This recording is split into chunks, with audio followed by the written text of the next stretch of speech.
2026 നിയമസഭാ തെരഞ്ഞെടുപ്പ് കഴിഞ്ഞപ്പോൾ ചില ഘടകകക്ഷികളൊക്കെ ഇല്ലാതായി. ചിലരൊക്കെ സമ്പൂജ്യരായി തീർന്നു.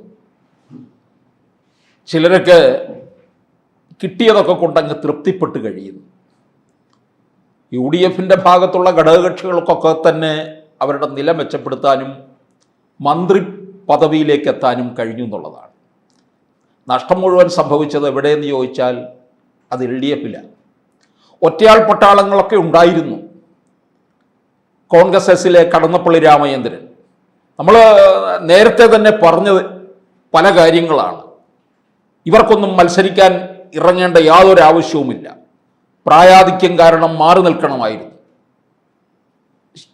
AK ശശീന്ദ്രൻ, ഇവരുടെയൊക്കെ പാർട്ടി തന്നെ ഇല്ലാതായി എന്നുള്ളതാണ്. അതുപോലെ തന്നെ കോവൂർ കുഞ്ഞുമോനെ, KB ഗണേഷ് കുമാറൊക്കെ പിന്നെ ആ പൂർവാധികം ശക്തിയോടുകൂടി തിരിച്ചു വരുമെന്ന് നമുക്ക് കണക്ക് കൂട്ടാം.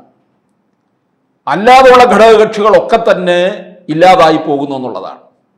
ഏറ്റവും പ്രധാനപ്പെട്ട ഘടകകക്ഷി എന്ന് പറയുന്നത് CPI ആണ്. അവരും വലിയ പരിക്കുകളോടുകൂടി തന്നെ കിട്ടിയത് കൊണ്ട് തൃപ്തിപ്പെട്ടിരിക്കുകയാണ്, പിണറായി വിജയനെ കുറ്റപ്പെടുത്തിക്കൊണ്ട്. മറ്റൊരു പ്രധാനപ്പെട്ട ഘടകകക്ഷി എന്ന് പറയുന്നത് 2021 UDF വിട്ട് LDFിലേക്ക് ചേക്കേറിയ പള്ളിക്കാരുടെയും പട്ടക്കാരുടെയും വാക്ക് കേട്ടുപോയ കേരള കോൺഗ്രസ് മാണി വിഭാഗമാണ്.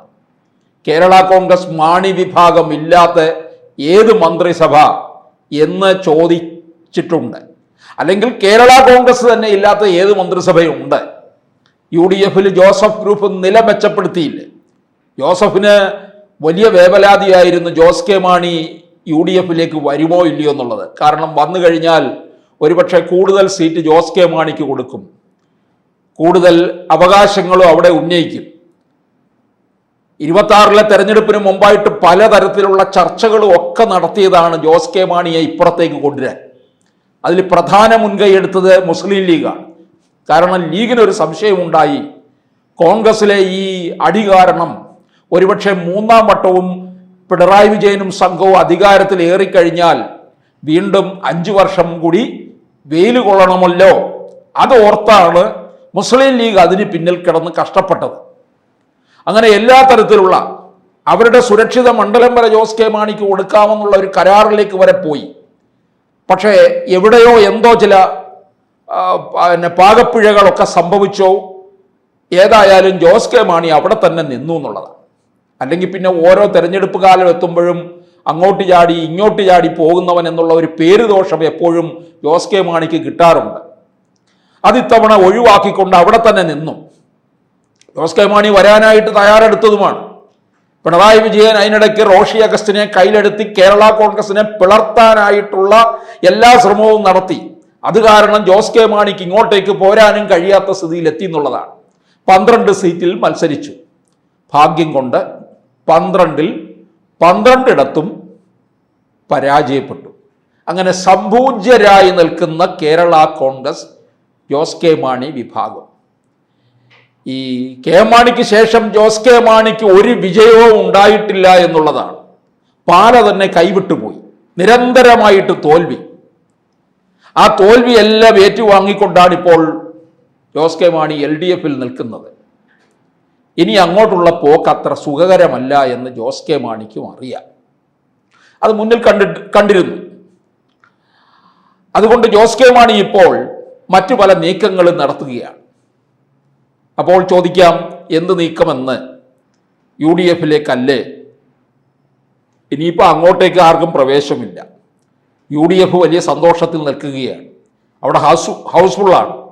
ജോസ് കെ മാണി കൂടി നേരത്തെ അവിടെ ചെന്നിരുന്നുവെങ്കിൽ കൂടുതൽ വിജയവും കൂടുതൽ സീറ്റും ഉറപ്പിച്ച് ജോസ് കെ മാണി വിഭാഗത്തിനും മന്ത്രി പദവിയിലേക്ക് വലിയ ബാർഗെയിനിങ് ഒക്കെ വേണ്ടി വരും. 2021 ജോസ് കെ മാണി അങ്ങോട്ടേക്ക് പോയപ്പോൾ തന്നെ ജോസ് കെ മാണിയുടെ ബാർഗെയിനിങ് അറിയാമെന്നുള്ളത് മനസ്സിലാക്കിയിട്ടാണ് പിണറായി വിജയൻ അവിടെ പരാജയപ്പെടുത്തിയത്. അതുകൊണ്ട് ജോസ് കെ മാണിയുടെ ബാർഗെയിനിങ് എല്ലാം അവിടെ വെച്ച് തീർന്നു എന്നുള്ളതാണ്. അപ്പൊ ഇപ്പോൾ നടത്തുന്ന നീക്കമെന്ന് ചോദിച്ചാൽ ഇനിയിപ്പോൾ ഒറ്റ വഴിയേ ഉള്ളൂ. കേരളത്തിൽ CPM നില മെച്ചപ്പെടുത്തി വരാനൊന്നും പോകുന്നില്ല. BJP 3 സീറ്റ് പിടിച്ചെടുത്തു കഴിഞ്ഞു. ഇനി 2029 ലോക്സഭാ തെരഞ്ഞെടുപ്പുണ്ട്. വലിയ മുന്നേറ്റം BJP NDA മുന്നണി കുറിക്കും എന്നുള്ളത് ഉറപ്പായ കാര്യമാണ്. വീണ്ടും BJP കേന്ദ്രത്തിൽ അധികാരത്തിൽ വരും എന്നുള്ളത് ഏവർക്കും അറിയാവുന്ന കാര്യവുമാണ്. ഈ കേരളത്തിലെ ക്രൈസ്തവ മേഖലകളിലേക്ക് BJP കടന്നു കയറിയിട്ടുണ്ട്. അതിന് തെളിവാണ് നമ്മൾ പാലയിലും കാഞ്ഞിരപ്പള്ളിയിലും പൂഞ്ഞാറിലും PC ജോർജിനെയും ജോർജ് കുര്യനെയും ഷോൺ ജോർജിനെയും ഒക്കെ മത്സരിപ്പിക്കാൻ ഇറക്കി അവര് വളരെ മികച്ച പ്രകടനം കാഴ്ചവെച്ചതും തിരുവല്ലയിൽ അനൂപ് ആന്റണി 2ാം സ്ഥാനത്ത് എത്തിയതും BJPയുടെ ക്രിസ്ത്യൻ ഔട്ട്റീച്ചിലെ വലിയ ഒരു വിജയമാണ്. നരേന്ദ്രമോദി പാലയും കാഞ്ഞിരപ്പള്ളിയും ഒക്കെ കേന്ദ്രീകരിച്ചുകൊണ്ട് തിരുവല്ലയിലേക്ക് വന്നതും അവിടെ ഒരു വലിയ ചലനമുണ്ടാക്കിയെടുക്കാൻ കഴിഞ്ഞു. ഇതെല്ലാം ജോസ് കെ മാണി നിശബ്ദമായി തന്നെ മനസ്സിലാക്കുന്നുണ്ട്. ഇനിയും ഒറ്റ ആശ്രയം മാത്രമേ ഉള്ളൂ ജോസ് കെ മാണിയുടെ മുന്നിൽ. അത് NDA മുന്നണിയിലേക്ക് പ്രവേശിക്കുക, അവിടെ ഒരു ഘടകകക്ഷിയാകുക.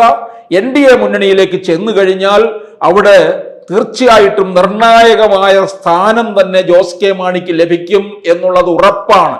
കാരണം ക്രൈസ്തവ വിഭാഗത്തിൽ നിന്നുള്ള ഒരു വലിയ പിന്തുണ ആയിട്ടാണ് NDAയിലേക്ക് വരുന്നതെന്നുണ്ടെങ്കിൽ അത് BJPക്ക് കേരളത്തിലുള്ള ആക്കം കൂട്ടാൻ സഹായിക്കും എന്നതാണ് മനസ്സിലാക്കാൻ കഴിയുന്നത്. അത് BJP എന്തായാലും റെഡ് കാർപ്പറ്റ് തന്നെ വിരിച്ചുകൊണ്ട് ജോസ് കെ മാണിയെ വരവേൽക്കും. ഇതിന്റെ ഭാഗമായിട്ട് തന്നെയാണ് ജോസ് കെ മാണി അമിത്ഷയുമായിട്ട് ചർച്ച വരെ നടത്തി കഴിഞ്ഞിരിക്കുകയാണ്. ഏത് തരത്തിൽ കാര്യങ്ങൾ മുമ്പോട്ട് കൊണ്ടുപോകണം. അമിത്ഷാ ഉദ്ദേശിച്ചത് ഇത് തന്നെയാണ്. ഘടകകക്ഷികളെ NDA മുന്നണിയിലേക്ക് കൊണ്ടുവരിക. UDFിലുള്ളവരെ മാറ്റി നിർത്താം. അവർ 5 വർഷക്കാലം ഇനി സുരക്ഷിതരായിട്ട് അവിടെ തന്നെ നിൽക്കുന്നു.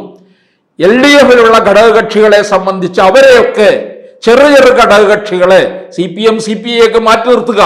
ബാക്കിയുള്ള ഘടകകക്ഷികൾ വരാൻ താല്പര്യമുള്ള അതിൽ ഏറ്റവും പ്രധാനമാണ് ജോസ് കെ മാണി വിഭാഗം, കേരള കോൺഗ്രസ്, ഒരു ക്രൈസ്തവ മേഖല, അവരുടെ പിന്തുണയാണ്. പ്രത്യേകിച്ച് പള്ളിക്കാരും പട്ടക്കാരും പറയുന്നത് അനുസരിച്ച് മാത്രമാണ് കേരള കോൺഗ്രസ് ജോസ് കെ മാണി വിഭാഗം പ്രവർത്തിച്ചിട്ടുള്ളത്.